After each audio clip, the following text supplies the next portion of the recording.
আজি আহিছোঁ Nilbagan model higher secondary স্কুলত। মই ভাবোঁ এই বিদ্যালয়খন এখন চৰকাৰী বিদ্যালয় হিচাপে হোজাই ডিষ্ট্ৰিক্টৰ ভিতৰত এখন আগভাগ লোৱা বিদ্যালয়। বৰ ধুনীয়া পৰিৱেশ আৰু বিদ্যালয়খনৰ শৈক্ষিক ক্ষেত্ৰতো বহুত আগবঢ়া। হোজাই ডিষ্ট্ৰিক্টৰ ভিতৰত বিদ্যালয়খনৰ বেলেগ এটা সুনামো আছে আৰু বিদ্যালয়ৰ পৰিৱেশৰ ভিতৰত সোমালে মনটো মনোমোহা হৈ পৰে। এনেকুৱা সুন্দৰ, ইমান জাক-জমক এখন বিদ্যালয়, চৰকাৰী বিদ্যালয় হিচাপে যে এনেকুৱা সুন্দৰ, আমাৰ হোজাই ডিষ্ট্ৰিক্টত আৰু কোনো বিদ্যালয় নাই।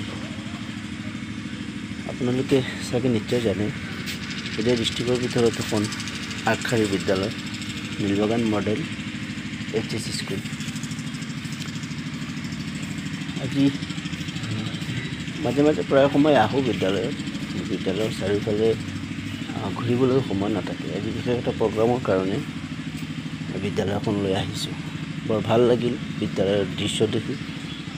আৰু এই বিদ্যালয়ৰ প্ৰধান শিক্ষকজন অধ্যক্ষ মহোদয় হৈছে আমাৰ এই অঞ্চলৰে লোকেল ফাইজ মহম্মদ বৰভূঞা। এজন ভাল মানুহ, এজন সৎ সাহসী মানুহ। বিদ্যালয়খন পৰিৱেশিক ক্ষেত্ৰত যিভাৱে আগবঢ়া, শৈক্ষিক ক্ষেত্ৰত ঠিক তেনেদৰে আগবঢ়া। আৰু বিদ্যালয়ৰ অনুশাসনৰ ক্ষেত্ৰত বেছিকৈ ভাল লাগে। বিদ্যালয়খনৰ অনুশাসনৰ ক্ষেত্ৰত বহুত বেছি আগবঢ়া, কাৰণ হায়াৰ ছেকেণ্ডেৰী ছাত্ৰ ছাত্ৰী অলপ বেছি উৎপাত থাকে। হায়াৰ ছেকেণ্ডেৰীত উৎপাত বেছি, কিন্তু এইখন হায়াৰ ছেকেণ্ডেৰী যদিও হয়, ইয়াৰ ছাত্ৰ ছাত্ৰীসকলৰ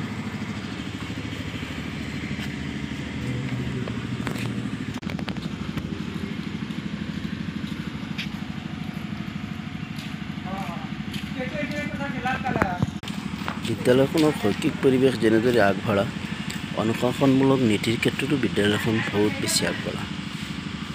বিদ্যালয়ৰ অধ্যক্ষ মহোদয়ে সদায় বিদ্যালয়খনৰ কাৰণে দিনে নিশাই পৰিশ্ৰম কৰে, দিনে নিশাই বিদ্যালয়ৰ হৈ কাম কৰি থাকে।